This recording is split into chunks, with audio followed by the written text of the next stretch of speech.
So the party has set up shop in this little small town, and they're left thinking that they are the only heroes for miles. This town needs them. So when they catch wind of a troublesome manticore and the huge bounty that goes along with it, they figure, let's take a long rest. Maybe do a little bit of shopping. What they don't know is another adventuring party, just as skilled, just as motivated, but maybe a little bit faster, is in the tavern next door. And they are about to steal that quest right out from underneath them. Let's talk about why introducing a rival party may be one of the best things you can do early in your campaign. It is one of my personal favorite tropes, but I find that it is criminally underused at the table. When you get the balance just right, it doesn't just add a new antagonistic force for the party. This establishes that there is more to the world than just the small town the party finds themselves in. But first, why should you be listening to me? Well, I'm Sir Bearsworth, guiding creators, shaping worlds, and forging heroes. And I'm rocking about a good decade of D&D experience under my belt, a majority of that DMing. That aside, I'm sure the main question you're thinking of is, why bother building out a rival party? Well, I've found that a lot of campaigns, especially in the early game, suffer from the same problem. The world just kind of feels like it's waiting for the players to show up. Quests sit on a board for forever, villains wait patiently in their lairs, and this can sometimes lead to no real sense of urgency. And it starts to create the idea that the players are the only ones that matter in this world. Adding in a rival party is a guaranteed way to shatter this illusion. Suddenly, your players aren't the only ones trying to make a name for themselves. They exist in a living world where there are other heroes, or at least other adventurers, that are also hunting for gold, glory, and maybe a little bit of justice. This immediately creates a sense of competition and scarcity.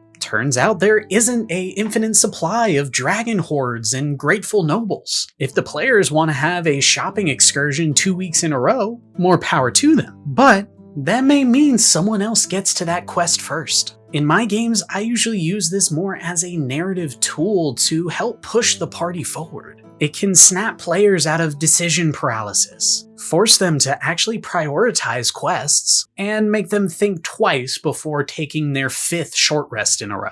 And the best part, the relationship between the party and their rivals develops into its own subplot, driven entirely by your players' choices. Will they become bitter enemies, respected colleagues, or maybe begrudging friends who have to team up when the world is at stake? And it's that potential right there that makes this concept so exciting to me. And that's why I want to lay it out for you. Okay, so you're sold on the why, but how do you actually pull it off? It's definitely more of an art than a science, but there are some clear steps to set you up for success in the long run. Step 1. What is the rival party's purpose? Before you even think of stats and names, ask yourself, what is the job of this rival party in the story? Are they here to be a constant thorn in the sides of the players? Always just one step ahead? Are they a moral counterpoint? A group that gets the job done but with more questionable methods? Or knowing how most games go, vice versa? Or are they something more aspirational? A legendary crew that the players want to live up to and surpass. For example, a classic rival party is going to be about the same level as your PCs. They'll be competing for the same jobs, same treasure. Think of this as your Gary Oak or Vegeta. They are the benchmark that your players measure themselves against. An evil counterpart party, on the other hand, might work for the campaign's villain, showing the players a dark reflection of what they could become. Deciding their narrative purpose first is going to be the most crucial part because it's going to influence every decision you make with them going forward. It tells you if they should be smug, honorable, ruthless, or surprisingly friendly. Don't just make them into an obstacle. Turn them into the reoccurring characters that pop up every once in a while and spike your party's heart rate or fill them with joy. Step 2. The first encounter. First impressions are everything, right? How you introduce these rivals is critical. You've got to do it early and ideally in a non-lethal way. If their first meeting is just a random combat on the road, the players may see them as another bag of hit points. If you want to foster and build a relationship, that needs to be done in a more social or competitive setting, not just a run-of-the-mill fight to the death. I love having the players run into them at a tavern as they're loudly celebrating a recent victory. Maybe the very quest your party was about to take. Or maybe both parties reach for the same lucrative bounty up on the town job board. You can create a fun moment of subversion as the rivals come barreling out of the dungeon the party's about to go in. They're certainly a little bit worse for wear, but perhaps they hold the very treasure that the PCs were about to go after. These scenarios establish the rivalry without immediately leading to bloodshed. They create space for role-playing, for some sharp words, for sizing each other up. It leaves room for the relationship to grow from something other than just, we hate them. This is your chance to show, not just tell, your players aren't the only ones playing this game in town. Real quick, if I've already got some ideas placed into your head, do me a huge favor and hit that subscribe button. I put videos out like this every week, covering everything from DM guides to beginner-focused videos as well. So be on the lookout. Step 3. Mirror the party. A great rivalry isn't about one side being overwhelmingly powerful versus the other. It's about being comparable. The best rivals are going to be mirrors or foils to the characters. They should be on the same level. Sometimes a little stronger, sometimes a little weaker.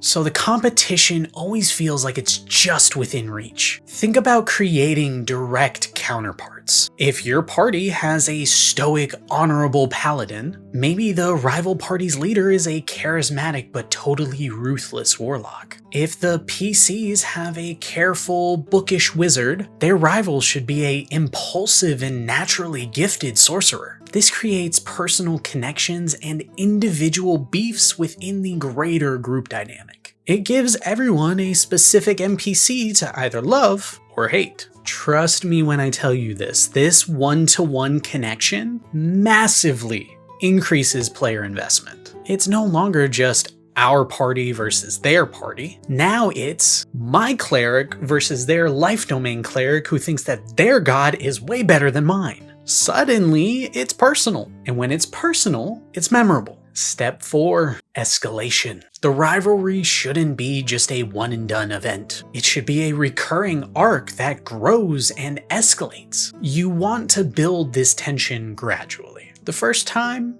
maybe the rivals beat the party to their quest. Next time, maybe they sabotage the player's efforts by buying up all the healing potions in town just before a big dungeon crawl. Then you can really raise the stakes. They may get hired by an opposing faction, or maybe they find a piece of lore that's incredibly important to your party, but they're only willing to part with it for a hefty price. Eventually, you can build towards a ultimate showdown, a direct race for the same MacGuffin inside of a high-stakes dungeon. Or even a scenario where both parties need to team up to take on a much grander threat that neither can handle on their own. By having them pop up intermittently, you start building that anticipation. Your players will start wondering, where are those guys? I wonder what they're up to. This makes the world feel so much more dynamic, because the rivals are having their own adventures off screen, and that feeling is priceless.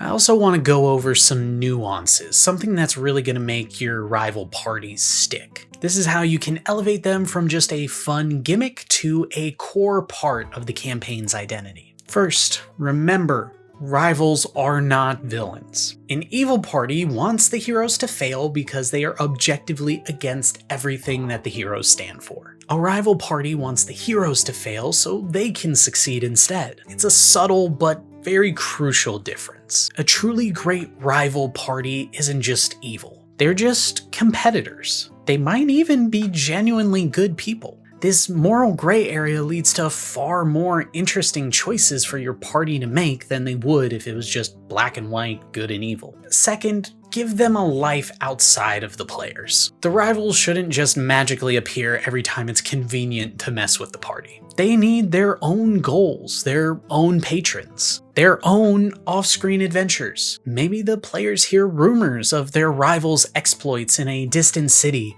or find a scorched earth campsite from a battle from weeks ago. This makes them feel like a real persistent part of the world, not just puppets that you take out every once in a while to terrorize your players. Finally, and this one is the most important part, you have to protect the fun at the table. The goal here is to add just some exciting tension to the game, not introduce a bunch of frustrating roadblocks. If the players are getting genuinely upset and the rivalry is just leading to a less fun game overall, it's time to pull it back. Maybe the rivals suffer a major defeat and have to step back a little bit. Or maybe an opportunity arises where both parties can just bury the hatchet. Not in each other. The rivalry should always serve the story and the fun. And if it isn't, rework it. Look, introducing a rival party is one of the best ways to make the world feel alive. You can create a natural sense of urgency and always have a recurring arc that can permeate through the campaign. You define their purpose, introduce them in a cool, low-stakes way, build them up as compelling counterparts to your PCs, and then just foster that rivalry and let it grow. By doing this, you're not just adding another group of NPCs. You're reminding your players that they are part of a much larger world, one that doesn't wait for them to act. The race for glory is on, and now they aren't the only runners. So that's my take. I want to hear from you though. How would you introduce a rival party into your game? What are some of the best rivalry moments that you've seen or played through? Let me know down in the comments below. And if you feel like you've learned a thing or two by watching the video, I plan to put out plenty more of these videos over the weeks to come, so make sure to hit that subscribe button, and if you really enjoyed it, hit that like. It goes a long way. And to the DM of my Eberron game, if you introduce a rival party right at the end of this arc, I will wholeheartedly lose my mind. You threw 50 minions at us 2 weeks ago. I'm not trying to experience that scare again. I'm creating a monster. But that aside, I've been Sir Bearsworth, guiding creators, shaping worlds, and forging heroes. And I'll see you all at the table. Bye, Jericho.